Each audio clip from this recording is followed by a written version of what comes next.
subscribe now and press the bell icon. Never miss an update. विपत्तियों से बचने के उपाय।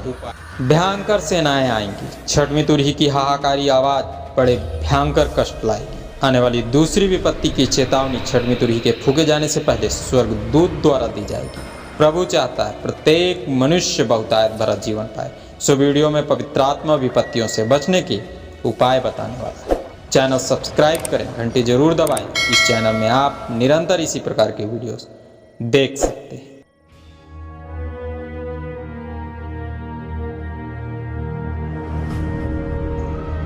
यह कोई प्रमाण नहीं, सिर्फ और सिर्फ बाइबल की भविष्यवाणियों की गणनाओं पर आधारित अध्ययन है। दोस्तों, आने वाली प्रलयकारी सेना का हाहाकारी रूप दिखाने के बाद अब पवित्र आत्मा विपत्तियों से बचने के उपाय बताने वाला है। सो वीडियो अंत तक अवश्य देखें।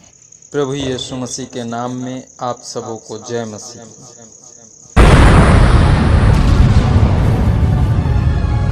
आरंभ हो चुके समुद्री तूफान प्रत्येक मनुष्यों के लिए भय का कारण बनते जा रहे हैं। मनुष्य कितनी भी उन्नति कर ले, पर विज्ञान और उपकरणों द्वारा तूफानों को रोक पाना उसके लिए कभी संभव नहीं हो पाएगा। सो जैसे ही वेदी अर्थात हृदय को झिझकोड़ देने वाली तेज और स्पष्ट आवाज सुनाई देगी, प्रत्येक मनुष्य भयभीत हो जाएगा। सृष्टि को तुरही की छठवीं आवाज सुनाने वाला स्वर्गदूत तेजी के साथ फरात महानदी की ओर जाकर हाहाकार मचाने वाले 4 दूत खोलेगा। वे दूत इन्हीं दिनों कार्य करने हेतु रचे गए हैं। भयंकर कोलाहल मचेगा। लोग भले ही आधुनिक हो जाएं, पर भयंकर शब्द और भयंकर वातावरण से कांपने और थरथराने लगेंगे। उन दिनों मचने वाले कोलाहल और आने वाली विपत्तियों से बचने के उपाय अवश्य अपनाएं। वीडियो अपने दोस्तों और रिश्तेदारों में शेयर करना ना भूलें। आने वाले दिन सन 2022 के महत्वपूर्ण व पवित्र दिन है। यह दिन प्रत्येक विश्वासियों को आत्म मूल्यांकन का अवसर प्रदान करने वाले हैं। साथ ही साथ स्वर्ग की समीपता का एहसास भी करवाने वाले हैं। दोस्तों, आने वाले लैंड सीजन में प्रत्येक मनुष्य प्रभु यीशु मसीह के आगाध्य प्रेम के करीब जाकर उसके प्रेम को समझ सकता है। उस महान प्रभु के महान रूप का दर्शन कर सकता है। लैंड सीजन का आरंभ भस्म बुधवार से होता है। यह दिन बहुत ही विशेष है। प्रेरितों के दिन मसीही इतिहास के बहुत ही महत्वपूर्ण दिन थे। उन दिनों सच्चाई, खराई और आत्मा की सामर्थ्य के साथ खुदाबंद यीशु मसीह की सेवा की जाती थी। सो उन दिनों शैतान मसीहियों को प्रताड़ित करके सेवकाई को रोकने का हर संभव प्रयास किया। कई मसीही प्रताड़ित किए गए तो कई मार डाले गए, पर इन सब के बावजूद भी मसीह का कार्य बढ़ता ही गया। इन दिनों की चर्चा धर्मशास्त्र बाइबल में तो नहीं पाई जाती, पर यह दिन बेहद महत्वपूर्ण और अत्यंत पवित्र हैं। भस्म बुधवार से 40 दिन का उपवास प्रारंभ होता है। यह 40 दिन प्रभु यीशु मसीह द्वारा किए गए उपवास काल को स्मरण दिलाते हैं। इन दिनों प्रत्येक विश्वासी सच्चे हृदय से उपवास करके परम प्रधान की सामर्थ्य प्राप्त कर सकता है। ये सामर्थ्य आने वाली विपत्तियों में हमारा बचाव करने वाली है। मत्ती रचित सुसमाचार 9 अध्याय उसके 15 पद में प्रभु ने स्पष्ट कहा, वे दिन आएंगे जब मेरे चेले उपवास करेंगे। मसीह यीशु का स्वर्गारोहण होते ही प्रेरितों ने प्रभु के कहे अनुसार जीवन यापन किया। कोठरियों में बंद होकर प्रार्थनाएं की, उपवास किया। पेंतिकुस्त आया, पवित्र आत्मा उतरा, भक्त शक्ति और सामर्थ्य से भर गए।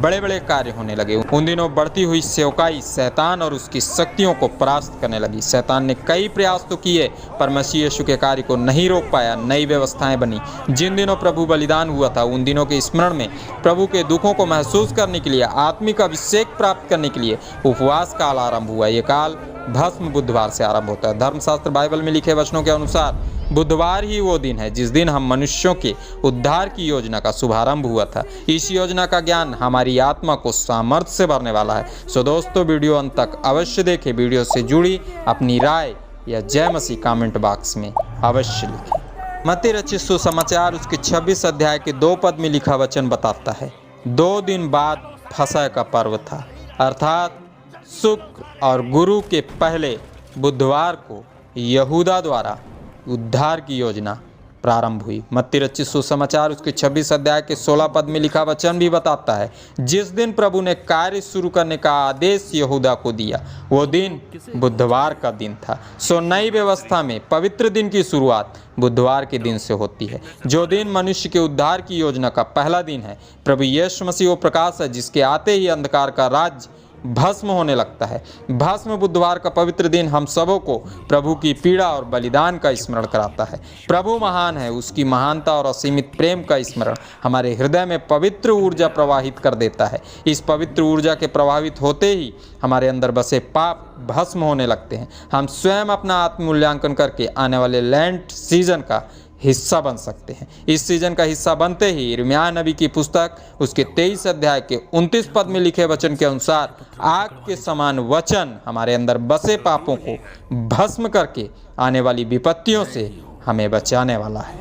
प्रकाशित वाक्य की पुस्तक 9 अध्याय 19 पद, क्योंकि उन घोड़ों की सामर्थ उनके मुंह और उनके पूंछों में थी, इसलिए कि उनकी पूंछें सांपों जैसी थीं और उन पूंछों के सिर भी थे और इन्हीं से वे पीड़ा पहुंचाते थे। इन दिनों घटने वाली घटनाओं का वर्णन करने के बाद यूहन्ना जी इस पद में आने वाली विपत्तियों से बचने की उपाय की ओर कलीसियाओं के प्रत्येक विश्वासी का ध्यान खींच रहे हैं। इस पद के आरंभ में वे लिखते हैं, उन घोड़ों की सामर्थ उनके मुंह और उनके पूंछों में थी, अर्थात उन दिनों होने वाले भीषण युद्ध में जो नरसंहार होगा, वो नरसंहार उन दिनों आने वाली सेनाओं के वाहनों अर्थात जेट, मिसाइल्स और टैंक्स द्वारा होगा, और इन वाहनों का आक्रमण द्वार उनके आगे और पीछे होगा, जो कि हम पिछले भागों में अच्छी तरह समझ चुके हैं। पर उसके आगे इस पद में लिखा है, उनकी पूंछें सांपों जैसी थी, अर्थात यूहन्ना जी इंगित कर रहे हैं यह प्रहार शैतानिक मानसिकता से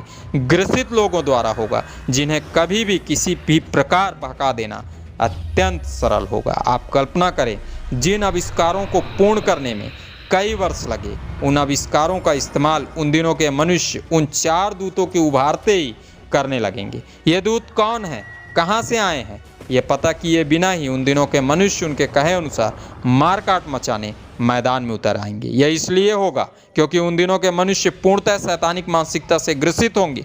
उनका हृदय स्वयं हिंसा करने के लिए व्याकुल होगा। सो इस पद में लिखे इस वाक्य के द्वारा यूहन्ना जी प्रत्येक कलीसिया को विपत्ति से बचने का उपाय बता रहे हैं। वे मानो अपनी लेखनी के द्वारा प्रत्येक कलीसियाओं को सतर्क कर रहे हैं कि उन दिनों आने वाली विपत्तियों से सिर्फ परमेश्वर की सामर्थ्य और शक्ति के द्वारा ही बचा जा सकता है। प्रकाशित वाक्य की पुस्तक की इस प्रकाशन में आत्मा प्रत्येक कलीसियाओं तक संदेश पहुंचाना चाहता है। आरंभ हो चुका आधुनिक युग भयंकर कष्ट और विपत्तियों को लेकर आने वाला है। आने वाले कष्टों और विपत्तियों से बचने के उपाय सिर्फ परमेश्वर के वचनों में ही प्राप्त हो सकते हैं। आ रहे लेंट सीजन में प्रभु के प्रेम, दया और महानता को समझकर हम पुनः अपने आत्मिक जीवन को मजबूत बना सकते हैं। उद्धार की जो योजना प्रभु यीशु मसीह के दिनों आरंभ हुई, हम निरंतर अपना योगदान देकर उस योजना से कई मनुष्यों को जोड़ सकते हैं। विनाश की ओर दौड़ रहे उनके कदम हम अनंत जीवन की दिशा में मोड़ सकते हैं।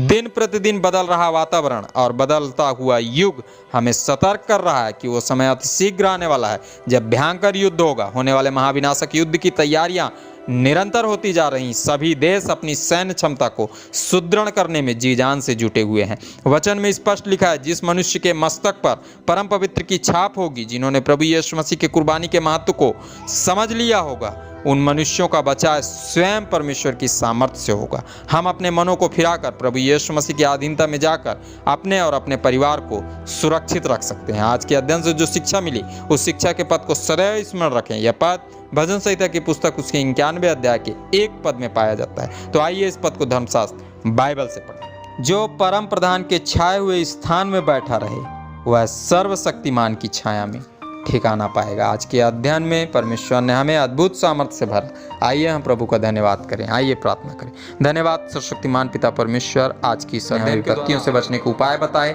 हम आपका धन्यवाद करते हैं। चाहते हैं प्रभु हमें वो सामर्थ्य दे जिस सामर्थ्य में भर कर प्रभु हम अपने जीवन को आत्मिकता की ओर बढ़ा सकें। प्रभु यीशु मसीह के नाम को महिमावंत रूप से उजागर कर सकें। दया कर प्रभु। धन्यवाद के साथ प्रार्थना मसीह यीशु के नाम से मांगते हैं, आमीन।